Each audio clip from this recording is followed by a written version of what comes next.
महाबोधि मंदिर परिसर बोध गया बिहार की राजधानी पटना से 115 किलोमीटर दक्षिण में और पूर्वी भारत में गया जिला मुख्यालय से 16 किलोमीटर दूर स्थित है।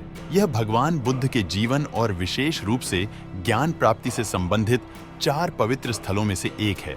यह संपत्ति भारतीय उपमहाद्वीप में 5वीं-6वीं शताब्दी ईस्वी के प्राचीन काल के सबसे महान अवशेषों को समेटे हुए है। संपत्ति का कुल क्षेत्रफल 4.86 हेक्टेयर है।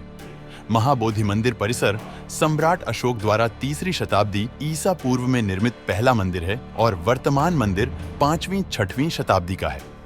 यह पूरी तरह से ईंटों से निर्मित सबसे पुराने बौद्ध मंदिरों में से एक है, जो गुप्त काल के अंत से अभी भी मौजूद है और माना जाता है कि सदियों से ईंट वास्तुकला के विकास में इसका महत्वपूर्ण प्रभाव रहा है। बोध गया में वर्तमान महाबोधि मंदिर परिसर में 50 मीटर ऊंचा भव्य मंदिर, वज्रासन, पवित्र बोधि वृक्ष और बुद्ध के ज्ञानोदय के अन्य 6 पवित्र स्थल शामिल हैं, जो कई प्राचीन मन्नत स्तूपों से घिरे हैं, जो आंतरिक, मध्य और बाहरी गोलाकार सीमाओं द्वारा अच्छी तरह से बनाए और संरक्षित हैं। 7वां पवित्र स्थान लोटस पॉन्ड दक्षिण में बाड़े के बाहर स्थित है। मंदिर क्षेत्र और लोटस पॉन्ड दोनों 2 या 3 स्तरों पर घूमने वाले मार्गों से घिरे हैं और समूह का क्षेत्र आसपास की भूमि के स्तर से 5 मीटर नीचे है। यह भगवान बुद्ध द्वारा वहां बिताए गए समय से प्रचलित घटनाओं के संबंध में पुरातात्विक महत्व की एक अनूठी संपत्ति भी है।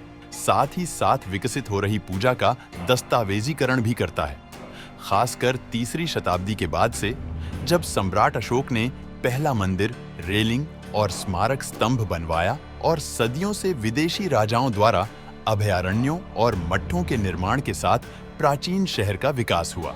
मुख्य मंदिर की दीवार की औसत ऊंचाई 11 मीटर है और इसे भारतीय मंदिर वास्तुकला की शास्त्रीय शैली में बनाया गया है। इसमें पूर्व और उत्तर की ओर से प्रवेश द्वार हैं और इसमें हनीस्कल और गीज डिजाइन से सजी धलाई के साथ एक कम तहखाना है। इसके ऊपर बुद्ध की छवियों वाले आलों की एक श्रृंखला है। आगे धलाई और चैत्य आलों हैं और फिर मंदिर का वक्रीय शिखर या टॉवर है, जिस पर आमलक और कलश भारतीय मंदिरों की परंपरा में स्थापत्य सुविधाएं हैं। मंदिर की दीवार के चारों कोनों पर छोटे मंदिर कक्षों में बुद्ध की 4 मूर्तियां हैं। इनमें से प्रत्येक मंदिर के ऊपर एक छोटा टॉवर बनाया गया है। मंदिर का मुख पूर्व की ओर है और इसमें पूर्व में एक छोटा सा प्रांगण है, जिसके दोनों ओर बुद्ध की मूर्तियां हैं।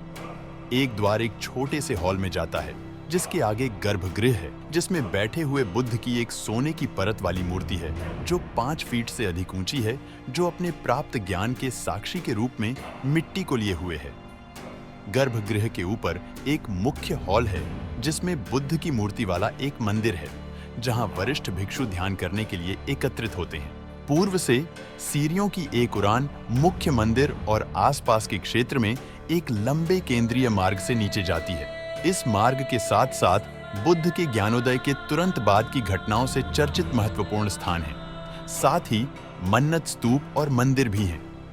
पवित्र स्थानों में सबसे महत्वपूर्ण मुख्य मंदिर के पश्चिम में विशाल बोधि वृक्ष है, जिसे मूल बोधि वृक्ष का प्रत्यक्ष वंशज माना जाता है, जिसके नीचे बुद्ध ने अपना पहला सप्ताह बिताया था और उन्हें ज्ञान प्राप्त हुआ था। केंद्रीय मार्ग के उत्तर में एक ऊंचे क्षेत्र में अनिमेष लोचन चैत्य यानी प्रार्थना कक्ष है, जहां माना जाता है कि बुद्ध ने दूसरा सप्ताह बिताया था। बुद्ध ने तीसरा सप्ताह रत्न चक्रमा नामक क्षेत्र में 18 कदम आगे पीछे चलते हुए बिताया, जो मुख्य मंदिर की उत्तरी दीवार के पास स्थित है। एक मंच पर उकेरे गए पत्थर के कमल उनके कदमों को चिह्नित करते हैं। जिस स्थान पर उन्होंने चौथा सप्ताह बिताया वह रत्नाघर चैत्य है, जो बारे की दीवार के पास उत्तर पूर्व में स्थित है। केंद्रीय मार्ग पर पूर्वी प्रवेश द्वार की सीढ़ियों के ठीक बाद एक स्तंभ है, जो अजपाल निग्रोध वृक्ष के स्थान को चिह्नित करता है, जिसके नीचे बुद्ध ने अपने 5वें सप्ताह के दौरान ध्यान किया था और ब्राह्मणों के प्रश्नों का उत्तर दिया था। उन्होंने 6ठा सप्ताह बारे के दक्षिण में कमल तालाब के बगल में बिताया और 7वां सप्ताह मुख्य मंदिर के दक्षिण पूर्व में राजयतन वृक्ष के नीचे बिताया, जिसे वर्तमान में एक वृक्ष द्वारा चिह्नित किया गया है। बोधि वृक्ष के बगल में मुख्य मंदिर से मिलता एक मंच है जो पॉलिश किए गए बलुआ पत्थर से बना है, जिसे वज्रासन के नाम से जाना जाता है, जिसे मूल रूप से सम्राट अशोक ने उस स्थान को चिह्नित करने के लिए स्थापित किया था जहां बुद्ध बैठते थे और ध्यान करते थे। एक बार बोधि वृक्ष के नीचे इस जगह को घेरने के लिए बलुआ पत्थर की रेलिंग थी, लेकिन रेलिंग के मूल स्तंभों में से कुछ ही अभी भी मौजूद हैं। उन पर नक्काशीदार मानव चेहरे, जानवर और सजावटी जानकारी हैं। मुख्य मंदिर की ओर जाने वाले केंद्रीय मार्ग पर आगे दक्षिण की ओर एक छोटा सा मंदिर है, जिसके पीछे एक बुद्ध की मूर्ति है और काले पत्थर पर बुद्ध के पद चिन्ह खुदे हुए हैं, जो 3री शताब्दी ईसा पूर्व के हैं, जब सम्राट अशोक ने बौद्ध धर्म को राज्य का आधिकारिक धर्म घोषित किया और अपने पूरे राज्य में ऐसे हजारों पद चिन्ह पत्थर स्थापित किए। मंदिर का प्रवेश द्वार, जो केंद्रीय मार्ग पर है, मूल रूप से इस सम्राट द्वारा भी बनाया गया था, लेकिन बाद में इसका पुनः निर्माण किया गया। मुख्य मंदिर की ओर जाने वाले मार्ग पर आगे एक इमारत है जिसमें बुद्ध और बोधिसत्वों की कई मूर्तियां हैं। सामने एक हिंदू महंत का स्मारक है जो 15वीं और 16वीं शताब्दी के दौरान इस स्थान पर था। मार्ग के दक्षिण में राजाओं, राजकुमारों, कुलीनों और आम लोगों द्वारा निर्मित मन्नत स्तूपों का समूह है। वे आकार और माप में भिन्न हैं, सबसे सरल से लेकर सबसे भव्य तक। दार्शनिक और सांस्कृतिक इतिहास के संदर्भ में महाबोधि मंदिर परिसर बहुत प्रासंगिक है, क्योंकि यह भगवान बुद्ध के जीवन की सबसे महत्वपूर्ण घटना का प्रतीक है। वह पल जब राजकुमार सिद्धार्थ ने ज्ञान प्राप्त किया और बुद्ध बन गए, एक ऐसी घटना जिसने मानव विचार और विश्वास को आकार दिया। यह संपत्ति अब दुनिया में बौद्ध तीर्थ यात्रा के सबसे पवित्र स्थान के रूप में प्रतिष्ठित है और इसे मानव जाति के इतिहास में बौद्ध धर्म का पालना माना जाता है। मानदंड प्रथम, 5वीं-6वीं शताब्दी का भव्य 50 मीटर ऊंचा महाबोधि मंदिर अत्यधिक महत्व का है। यह उस युग में पूरी तरह से विकसित ईंट मंदिरों के निर्माण में भारतीय लोगों की स्थापत्य प्रतिभा के कुछ प्रतिनिधित्वों में से एक है। मानदंड द्वितीय, महाबोधि मंदिर भारत में प्रारंभिक ईंट संरचनाओं के कुछ जीवित उदाहरणों में से एक है, जिसका सदियों से वास्तुकला के विकास में महत्वपूर्ण प्रभाव रहा है।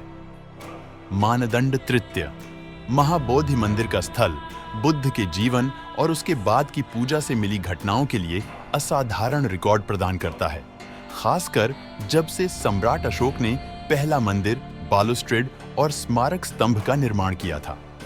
मानदंड चतुर्थ, वर्तमान मंदिर गुप्त काल के अंत में पूरी तरह से ईंट से निर्मित सबसे शुरुआती और सबसे भव्य संरचनाओं में से एक है। नक्काशीदार पत्थर की बालुस्ट्रेड पत्थर में मूर्तिकला राहत का एक उत्कृष्ट प्रारंभिक उदाहरण है। मानदंड पंचम, बोधगया स्थित महाबोधि मंदिर परिसर का भगवान बुद्ध के जीवन से सीधा संबंध है, क्योंकि यह वह स्थान है जहां उन्होंने सर्वोच्च और पूर्ण अंतर्दृष्टि प्राप्त की थी। संरक्षण और प्रबंधन के लिए आवश्यकताएं। महाबोधि मंदिर परिसर बिहार राज्य सरकार की संपत्ति है। 1949 के बोधगया मंदिर अधिनियम के आधार पर राज्य सरकार बोधगया मंदिर प्रबंधन समिति और सलाहकार बोर्ड के माध्यम से संपत्ति के प्रबंधन और संरक्षण के लिए जिम्मेदार है। समिति हर 3 या 4 महीने में एक बार मिलती है और संपत्ति के रखरखाव और संरक्षण कार्यों की प्रगति और स्थिति की समीक्षा करती है और तीर्थयात्रियों और पर्यटकों के प्रवाह का प्रबंधन भी करती है। समिति में 85 नियमित कर्मचारी और 45 से अधिक आकस्मिक कर्मचारी हैं, जो कार्यालय कर्मचारी, सुरक्षा गार्ड, माली और सफाई कर्मचारी के रूप में मंदिर के कर्तव्य को पूरा करते हैं। संपत्ति के उत्कृष्ट सार्वभौमिक मूल्य के संरक्षण के साथ साथ इसकी प्रामाणिकता और अखंडता को सुनिश्चित करने के लिए राष्ट्रीय कानून के तहत संपत्ति के संभावित नामकरण पर अभी भी आगे विचार किया जाना चाहिए। व्यापक शहरी और ग्रामीण परिवेश में महत्वपूर्ण विकास दबावों को देखते हुए एक उपयुक्त बफर जोन की परिभाषा और इसके संरक्षण के लिए नियमों की स्थापना एक प्राथमिकता है। बुद्ध के जीवन और भ्रमण से मिली संपत्ति के परिवेश और परिदृश्य के संरक्षण को सुनिश्चित करने के लिए संबंधित स्थलों को शामिल करने के लिए संपत्ति का विस्तार करने जैसे विकल्पों की खोज की जानी चाहिए। इन तत्वों का संरक्षण संपत्ति के धार्मिक चरित्र को बनाए रखने के लिए विशेष रूप से प्रासंगिक है, जो मानदंड को प्रमाणित करता है। इस विश्व धरोहर संपत्ति के परिसर के भीतर और बोधगया में सभी विकासात्मक गतिविधियां बिहार सरकार द्वारा तैयार की गई साइट प्रबंधन योजना के नियमों और विनियमों द्वारा निर्देशित होती हैं। मंदिर परिसर से संबंधित सभी संरक्षण बहाली कार्य भारतीय पुरातत्व सर्वेक्षण के विशेषज्ञ मार्गदर्शन में किए जाते हैं। संपत्ति के लिए वित्त का मुख्य स्रोत भक्तों से प्राप्त दान है। प्रबंधन प्रणाली के निरंतर संचालन से मंदिर परिसर को अच्छी तरह से बनाए रखा जा सकता है और आगंतुकों के प्रवाह को पर्याप्त रूप से प्रबंधित किया जा सकता है। प्रस्तावों को विरासत प्रभाव आकलन से पहले प्रस्तुत करना होगा और एक विशेष चुनौती यह होगी कि पूरे क्षेत्र में संभावित विकास के प्रभाव की निरंतर निगरानी की जाए, जिसमें शहर भी शामिल है, जो इस स्थान के धार्मिक और आध्यात्मिक महत्व पर बन सकता है। इस बारे में आप क्या सोचते हैं? हमें कमेंट में जरूर बताएं। आपको वीडियो पसंद आए तो लाइक और शेयर कीजिए और ऐसी ही अनसुनी, अनदेखी और अनकही कहानियों के लिए सब्सक्राइब कीजिए। रहस्य द सीक्रेट ऑफ इंडिया।